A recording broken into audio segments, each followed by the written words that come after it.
Welcome to the Bernadette Jackson Podcast, where we are redefining how the world views women with daddy issues by discussing topics, sharing stories, and gaining insight, all from the perspective of a fatherless daughter.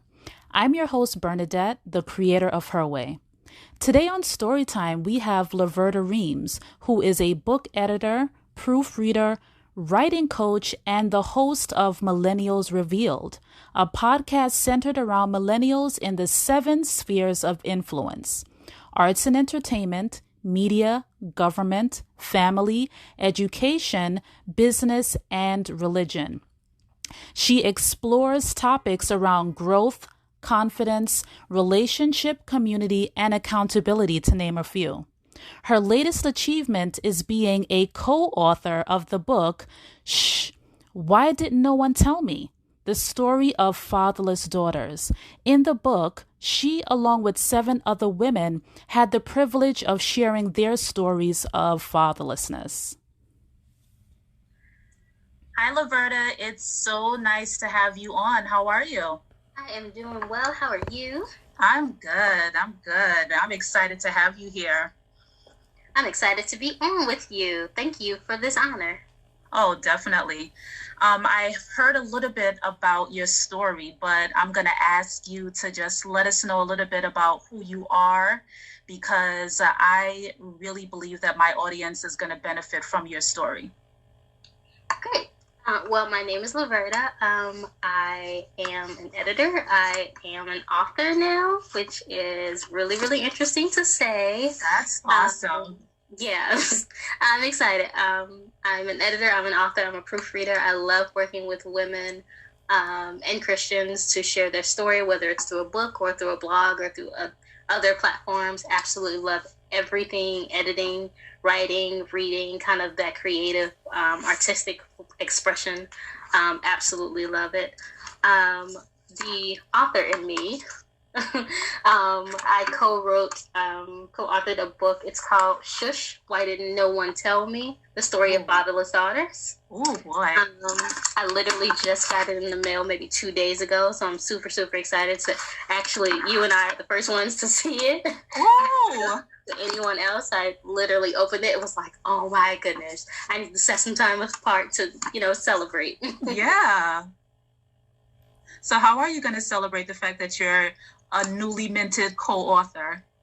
I don't even know. I was thinking just maybe going to get some ice cream or, something like that. Mm-hmm. What's your favorite flavor of ice cream? Sherbet, unless it's like Ben and Jerry's, or if I'm going to like Cold Stone or something. Okay, got you. I got you. I really love Ben and Jerry's ice cream. I'm a vegan, and they're starting to step up their vegan flavors. So Netflix and Chill has been my new bae. Oh my gosh, I'm going to try that. I saw that. Okay. It is so good. That's cool. I love their titles. It's so good. Yes, they are so funny to me. So what would you say as a newly minted co-author? Congratulations, by the way, again. What would you title the book that maybe was about you, like an audio biography? What would you call it?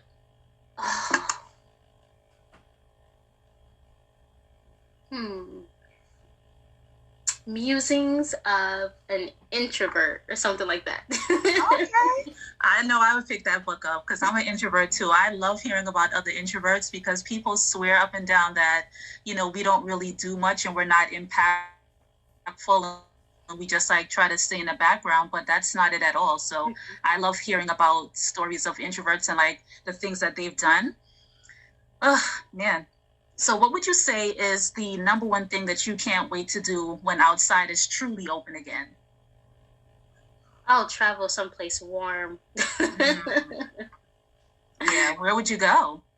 On my bucket list is Greece. I don't know if I would go to Greece, but that's definitely on the list. Yeah, I have Santorini on my bucket list too, so I'm right with you there. Yes. I'm right with you there. For me, I think that I've been really kind of wanting to go on a road trip. I wanted to visit the mountains for a little while. So I think that might be the first thing I do. Cool.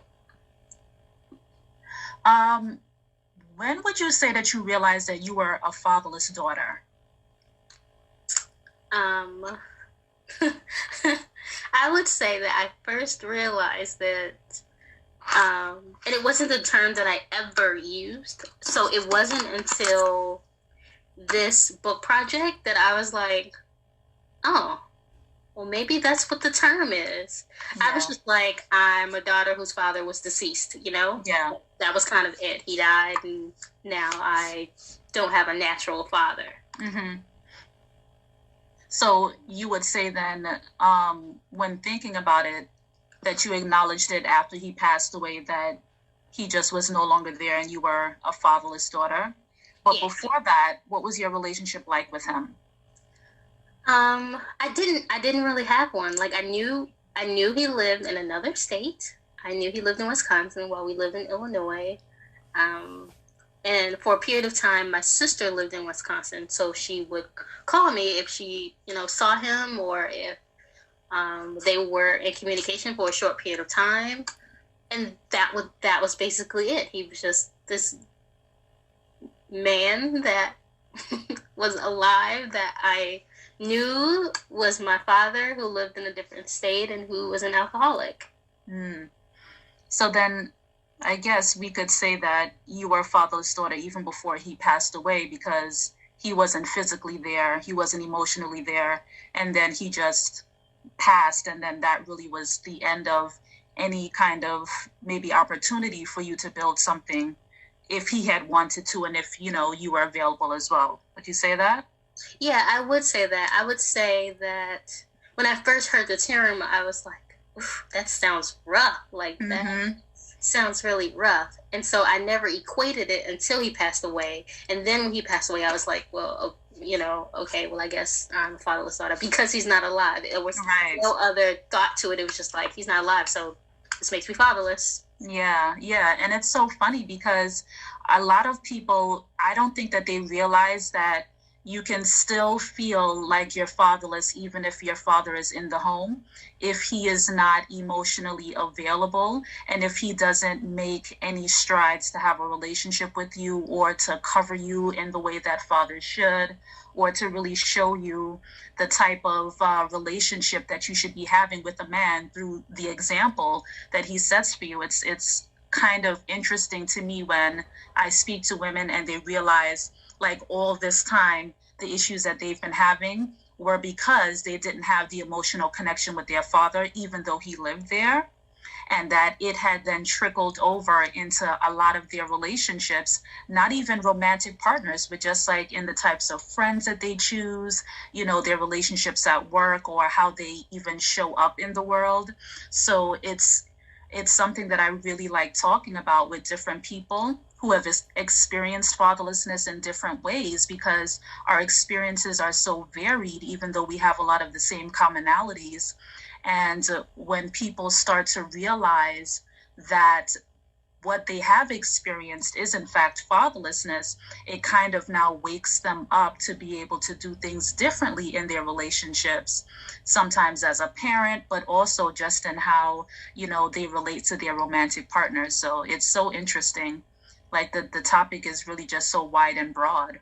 It's a total light bulb moment because, like you said, I didn't think of it that way. It didn't even come across that way. It was just like, he's not here, so it makes me fatherless. I didn't think that, like, because this person is emotionally unavailable, then that makes me this. Or because this is happening, that makes it, fit this category. It was just like, oh, so once you hear that and you understand it and you actually grasp it, it's just like, oh, shoot, that's what that is. You're right. Yeah, and it's so funny.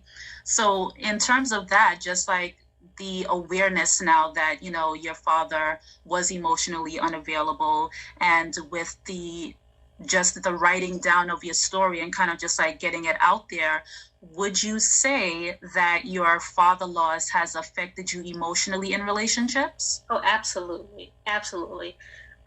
So the story that I wrote in here is a letter to my father. It's not even just like this progressive, like, this is what happened and that's what happened. It's a literal letter to him. And so when I shared it with my mom before it was released in the book, she didn't even know that's how I was feeling. And I didn't know how I was feeling. I just knew I had to write this, but it was really hard because I didn't know what it was until I sat down and actually prayed. I was like, well, this is hard. I've already paid this deposit for this book project, and I've already, signed this contract that say XYZ. So I need to fulfill, this kind of obligation, this contractual agreement in writing this. So Lord, you gotta help me write this out. And so it became a literal letter to him of all the things that I wanted to ask and all the things I needed from him. And I was like, whew, okay, let me put that away. Yeah. What made you even decide to do this project to begin with? I just thought it was, something different and something interesting. And so I had that whole journey where in 2020, I was like, Jesus, you have to heal this, because like there's something in me that feels broken, but it doesn't feel like I have the words to communicate it. And I don't know who to speak to about it. And I think one of the people that I'm close with back in Chicago, he did this whole Facebook Live. He has, I think, 5 daughters. And so he did this whole Facebook Live. He did this whole Facebook Live about his daughters and about the father's role in his daughter's life. And I watched it and I wanted to throw the phone. Because part of me was just like, that's not fair. Yeah. And it's crazy to say like that I'm envious or jealous that someone has their father. Like, I'm glad obviously that people have their father. That's really good. But I was so upset and I was so hurt, and like all these feelings start welling up, and I was like, oh gosh, like what is this? What is wrong with you? And so I think that's what started this whole like, Jesus, can you heal me? Because I can't be looking at, a dad and his daughter on the subway and, being so upset and so bothered by it, like so happy, but also so hurt because I don't have those memories, or I'll never have those memories, Yeah. Yeah, I definitely get that. And, I think that it's really normal for you to have had the feeling that you had, because honestly, it's really just you grieving what you wanted and didn't receive. And it's totally fine to be able to see a relationship that is really beautiful and at the same time feel thankful that this daughter has her father in this way, but still mourn the fact that your father wasn't able to be there for you like that. I mean, we can have that duality of thought and still be fine, So I feel like the feelings that you had, honestly, were just really honest. And the fact that it led you to Christ and asking him to heal you is the best possible thing that you could have done, because God tells us all the time that as our Heavenly Father, we can come to him with the things that we need. And so he was the best possible person to go to for the answers that you wouldn't be able to get from your dad, because he's no longer here to really be able to answer those questions for you. So I'm just glad that that interview was maybe kind of like the start of the journey of your own healing, and you really finding out what you needed to really grieve in the moment. Because a lot of us, myself included, kind of just have gone through life just putting those feelings in a box because we really didn't have time to think about it, or we weren't really given the tools to really understand how to process the emotions for so long.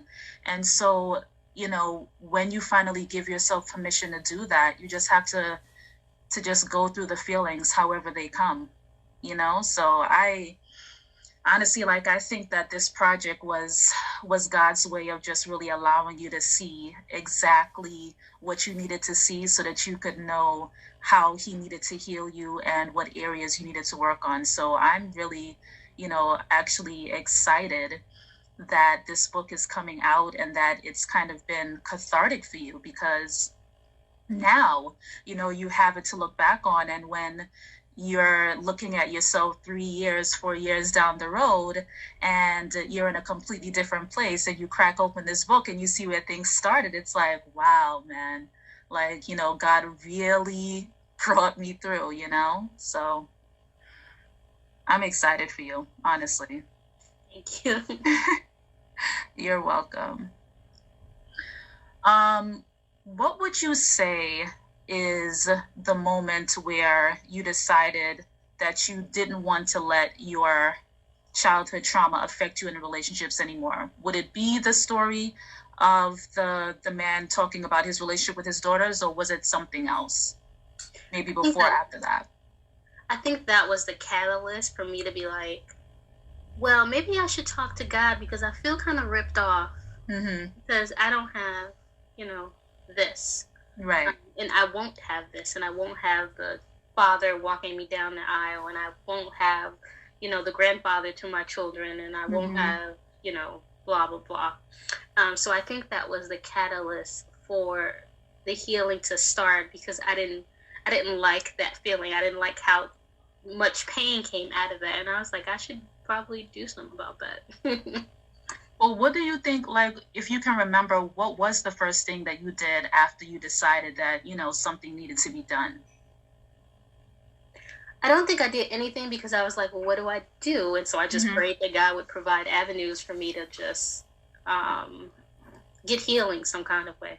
Yeah. And I think with praying that, even then, I think in my head, like, I was just like, oh, maybe there's going to be this, father figure that's going to pop up, and that's going to be like a father figure, or maybe there's an uncle that's going to pop up, or maybe there's, something. Right. And so even with like friends' dads, I would see their interactions, and I would be like, no, that's not it.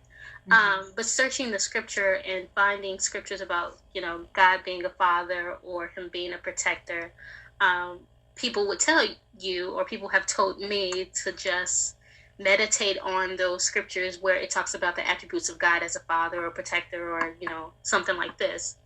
And that's fine, and that's wonderful. But I needed something else. And I can't even tell you if what I needed is what I already have or have had already. But still, even thinking about it today, I'm just like, oh, well, maybe God did it, and I'm just still waiting for it. Mm-hmm. Yeah. What is the it that you think you're still waiting for? I think I'm still... My voice is shaking again. That's fine. I think I'm still waiting on, like, that earthly father figure, that uncle that's just going to be like, hey girl, let's go out and let's have ice cream, and let's have coffee, and let's just sit and talk. And I don't think I've accepted that, God is that heavenly father, and then, that's it. I think I'm still waiting on some guy or some man to just be like, well, this is what you didn't have, so let me show you what it would have been like. Right. And I think, honestly, that it's fair for us to also want to be able to experience something in the natural. We do have our Heavenly Father, but, a lot of times we do still need tangible representations of the things that we missed. So I think that it's fine for us to think that.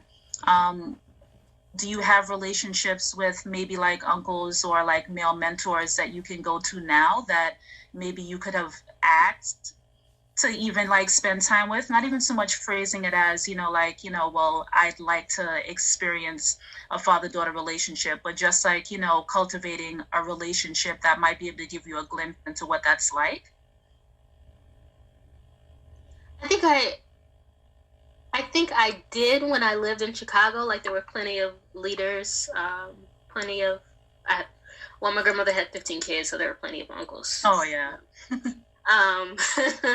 But none of my relationship with my uncles are close, and you see them and they hug you, and you leave from their presence and tell them that you love them, but we weren't super close. And I think being away from everyone in New York, there isn't a father figure kind of person. even in like the church I attended, there's not like that kind of relationship. So I don't necessarily think so far. I mean, I'm sure. Well, I can't say I'm sure. There is, men in my life, but I don't think so. Okay. Yeah, I honestly, maybe that might be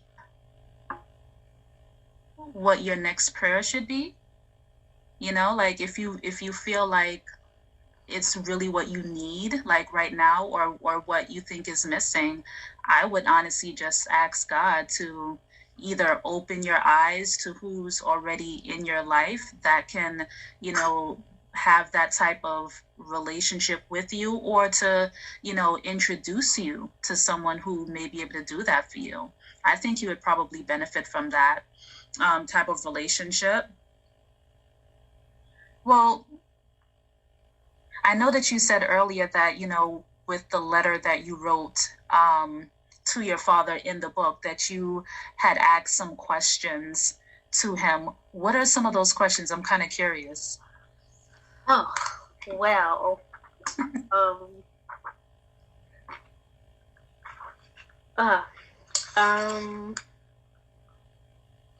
Why did you leave? Why, like, how did you start drinking? Like, was drinking or was alcohol more important to me than me? Who introduced you to alcohol or to drugs? Did you fight for me? Did you fight to be in a relationship with me, or did you just, decide I'm going to be an alcoholic and I'm just going to leave? Like, did you fight to get rid of the alcohol? Did you think of me? Did you want me? Did you think to write to me? Did you love me? Did you love me enough to stay and try to fight? Or did you love the drugs and the alcohol more? Were you ashamed of me? Were you ashamed of yourself? Were you disappointed in me or disappointed in how your life turned out?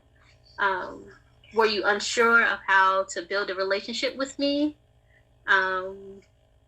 So at the end, I just started writing, like, who's going to love me now? Who's going to protect me?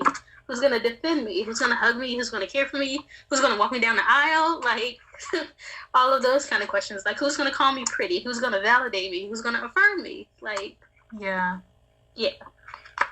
Man, honestly, like, the vulnerability that you share just in those few questions is, it's really kind of giving me goosebumps, because I have had some of those same questions when I think about my own father and the fact that he wasn't there. I've shared this story with my audience, and, I tell people who ask, but, my father only lived about 3.5 hours away. And so he had the opportunity to come down to see me, to be there, to cultivate the relationship, and he just chose not to. And honestly, like, the work that I've had to do to really heal from that and to forgive him has just been in the realization that he just chose not to be there. And it didn't have anything to do with me, even though it affected me. But, just finally coming to that and really just being able to sit in what that meant and who it meant for him, and not necessarily making it about me and an indictment against my character. It was hard work. It was really hard work, because it's hard when you don't know, like, how someone really feels about you, and especially when they're family and they're supposed to protect you. And you have all these questions and they're unable to answer you, or the answers that they're giving you are just not enough. And now you have to just find closure within yourself. It's so hard. So I completely understand the questions, the feelings, the vulnerability, everything that you're sharing. And I thank you for just being open to share it with my audience, because I'm telling you, your story is not in vain, but it's also so many of us, So the fact that you're sharing it here today is really going to give someone else who listens the opportunity to be honest with themselves and even just with their small circle about what's going on and how they're feeling and how they need to be supported. So I appreciate you. I appreciate the platform. Thank you. What is one thing that you would tell your younger self now that you are starting the process of healing? What would you say to her?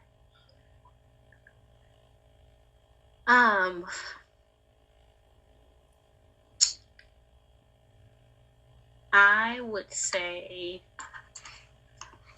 probably write more or journal more or be transparent sooner.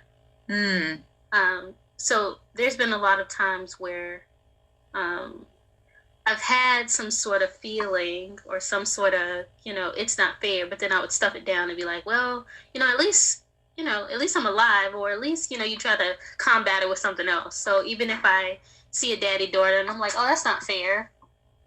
And then I'll just be like, well, it's okay because, whatever. I would tell myself to acknowledge my feelings, don't suppress them, at least write them out, because at least you're getting them out somewhere and you're not sitting on them and stuffing them down and then having to, go to therapy years later because you didn't deal with it right at the moment that you were feeling that sort of way. Yeah, I definitely think that is such great advice, because honestly, like, even just writing your feelings down is really cathartic, because like it allows you to see what you've been thinking and what you've been feeling, but then it also can be used like later on for you to see like if you're still in that place or if you've grown, how do you feel now about things. And sometimes like we're just so thick in how we're feeling about something that we don't necessarily process it. So when we write it down, it really just helps us to really see like what's really going on. So that's great advice. Absolutely. Because I usually say I don't know how I'm feeling until I begin to write it down. And then I'm like, oh, that's what was wrong with you? Oh, just go eat something. Just go get something. You're hungry. I know, right? I just need a little snack and I'll be okay. Oh, man. Well, because father loss is a trauma that affects us relationally, there are areas of our healing that will only happen in healthy relationships. Would you say that you have experienced that, or what would you say you're looking forward to in experiencing that? Oh man, healthy relationships. I remember I was talking with this minister at church, and we had set up, weekly times to chat. And so she said something that struck me about the friendships that I keep around, the male friendships that I keep around, and that the male friends that I keep around are usually emotionally unavailable. I mean, they're physically present, but they're emotionally unavailable. And so she started, lining out the different friendships that I had, and I didn't want to receive that at all, because I was like, oh, that hurts, and that sounds way too familiar. Yeah. But then I started thinking about these people, and I was like, yeah, he's consistent, and I really like him, but he's like, something's off. Like, I should be happy. He's consistent. We spend a lot of time together. But maybe he is. Maybe he's committed to being uncommitted, or, something wonky like that. And I was like, oh, this is jacking me up. Like, I need to do something about this, because I can't keep maintaining these kind of, friendships or situationships or whatever. Yeah. With these people that are emotionally unavailable, but are physically present in my face, spending time with me.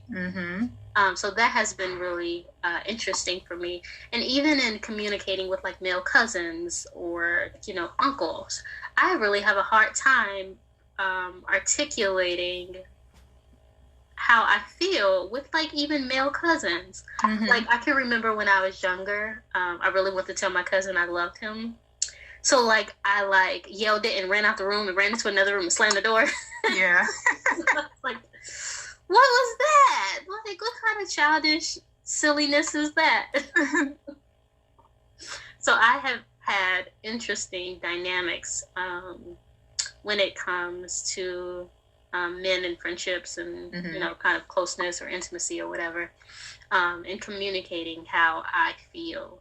But I also think if I start to really think about it, I wonder if there's a fear in me of like getting close and then them, going somewhere, or me really liking them and them not feeling the same way back, and then that whole rejection piece, or just having to not feel safe. So safety is like a big deal for me. Like I want to feel safe in someone's presence, and so if I can't feel safe in your presence, safe emotionally or safe, physically, if I'm out somewhere and like something pop off and I can't feel safe, like that's a big deal for me. And it wasn't until I was actually thinking about it today that I was just like, oh, I don't necessarily feel safe with XYZ. Like, I don't feel safe emotionally. I don't feel safe physically. And I don't know if I want to continue that way. Yeah. And so all these thoughts have been, popping up about friendships and, relationships and those kind of things. Where I'm starting to really evaluate these things. Honestly, everything that you said is characteristic of fatherless daughters.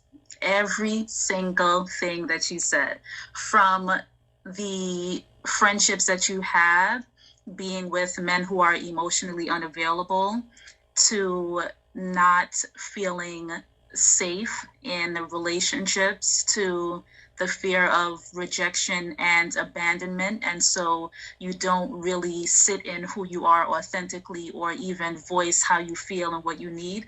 These are all classic characteristics of fatherless daughters. And this is one of the ways that our fatherlessness affects us, because a lot of us will accept what's familiar to us and not what we deserve. And what's familiar is someone who was not there, or someone who was emotionally unavailable, or relationships where we were not taught, or it was not shown to us how to express our emotions to people in an environment that was safe for us to share, where we felt affirmed, where we felt loved and stuff like that. And so we just seek out these relationships that are maybe a little bit better than what we wanted with our father, but is not really what we yearn for in terms of what we really need, which is just the safety of being able to express ourselves, be who we really are, without fear of rejection or shame. And it's like, everything that you're saying is some of the things that I talk to my clients about. And it's funny that you said that, because it kind of just segues into the next question I was going to ask you, which is like, what would be some of your fear-based responses? And fear-based responses is a term that I coined that is like a sequence of responses that we launch into when we feel fear of abandonment that's triggered by an event, with a relationship, or maybe something that your partner has said, or anything really. What would you say are some of the ways that you deal with these feelings that you have, whether it's in a relationship or friendship or a situationship? So I remember talking to this one person, and he told me, you are a very docile person. And I was like, well, that sounds weird. Yeah, I don't like that word. Manipulated, like submissive, easily controlled. Right. And I was like, no, I'm not, trying to prove myself. Like submission isn't a bad, word or whatever. Right. It sounded like icky. And so he's like, you're really quiet. And I was like, it's because you won't shut up. And so I realized in those moments, it's because, like, I've been in situationships. I wouldn't even call them relationships at all. So I've been in situationships. And so most of the, men, they talk. And they talk a lot. And they think I'm quiet and, cute and I'm, whatever, timid, shy, whatever. And internally, I'm like, you just won't shut up. Like, right. That's it. You won't let me speak, and so I just continue to let you speak, and then in the end I'm resenting because I let you speak because I wouldn't take authority and speak up. There was a guy in college during my undergrad that I really liked, and all that other stuff. And so I remember him telling me, "You don't need me. You need someone more on fire for God, like XYZ." Mm-hmm. And so I was really frustrated with that because first off, how you gonna tell me what I need? Like, Right. I like you, so how you gonna tell me I don't need you? But as I began to ponder on that, and that was so many years ago, but as I began to ponder on that, it makes me think, like, he's telling me I didn't need him necessarily. It wasn't that I didn't need him. It was that maybe the thing that I sought after was too low of a standard for me. Mm-hmm. And so I needed someone more on fire for God, like this guy and this guy and this guy, because they're pastors, they're leaders, they're ministry, guys, and they're on fire for God. But maybe it was because I just, like Joe Schmo, and he knew that I needed better and that I deserved better.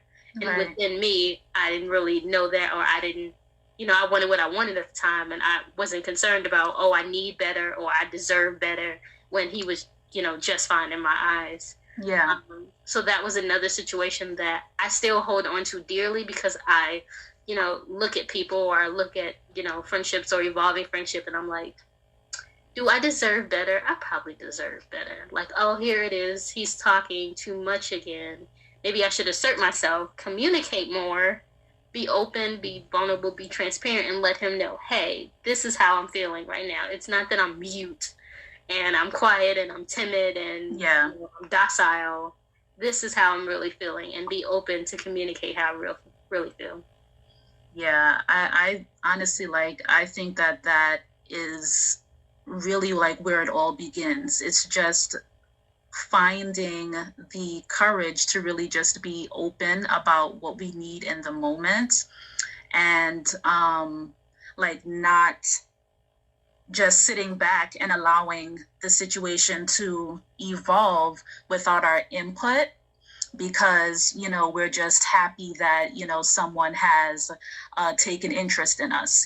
It's a lot of times it's really just that we kind of have this feeling where we're just happy to be here, we're happy to be in the room, we're happy to have the connection, we're happy that someone is paying attention to us, and just with that, we try to make that enough when really it's not. And so just understanding who we are and our worth, and really getting to a place where we can speak to that regardless of who we're talking to and what room we're in.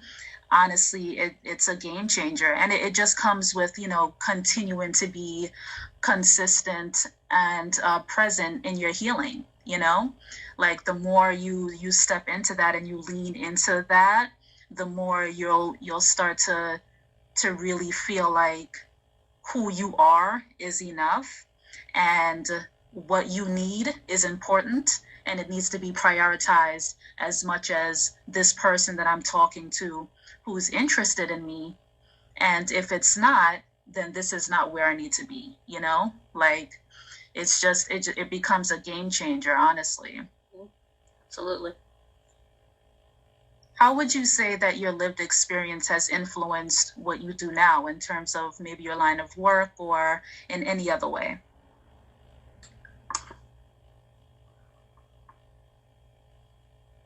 I want to say that I don't think it has influenced much.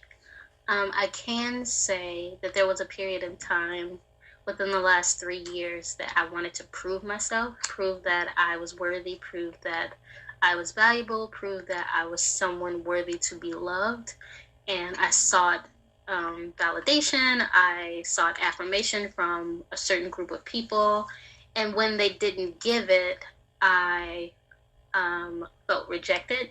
And it wasn't until I moved out of that situation and away from those people that I can't say I found my wonderful place and I found my tribe and my squad and all of that. Yeah. But I just found me, and I began to be okay and not seek validation and affirmation from people. Right. And begin to support and love and affirm myself. Whereas I would have looked for other people. Like, did I do this right? Are you okay? Did I, did I say the right thing? Did I do the right thing? Did I, whatever? Yeah. Did I prove to you that I'm worthy? Did I prove to you that I'm lovable? Did I prove to you that I can be trusted? Mm-hmm. I've stepped out of that. And even when it comes to clientele and authors that look at me and be like, well, you're still a baby because you're only 31 and I'm 60. And what can you teach me? Right. Because I've had that happen very, very recently. And I'm like, take a step back. You don't need to prove your worth. You don't need to prove, to anyone that you are a great editor or you are great, whatever. You don't need to prove that. But also trying to find a healthy balance or a healthy boundary line and, communicating what they consider a joke to be like a boundary crosser. Right, definitely. I mean, honestly, like, even the fact that you could even have somebody tell you, well, what can you do for me or what can you teach me? You're only 31. You came to me. Like, what's... that kind of stuff is like really funny to me. It's like you sought my services out. Obviously, you thought that there was something that I could offer, that there was value here. So it's so weird that people would even ask that question to begin with. Mm-hmm. Man. Well, I like to end my interviews with Bernadette's Quick Five. It's like the last 5-minute session where I ask 5 questions and I give you about 5 seconds or less to answer them. There are no wrong answers. So you can just tell me the first thing that pops into your head. You ready? Yes. All right. What's one thing you think people get wrong about fatherless daughters? That we're all sad and crying and that we're all looking for the next man to come and rescue us because our fathers weren't there. Yes. What is one thing that you believe that you're better at because you're a fatherless daughter? I think I'm becoming better at articulating my feelings. I love that. I know you love reading, so what would you say is one book that you've read that really has improved your relationships with others? The 5 Love Languages. Oh, I love that book. I just recommended that to someone the other day. Yeah, I love that book. Okay. What would you like to be known or remembered for?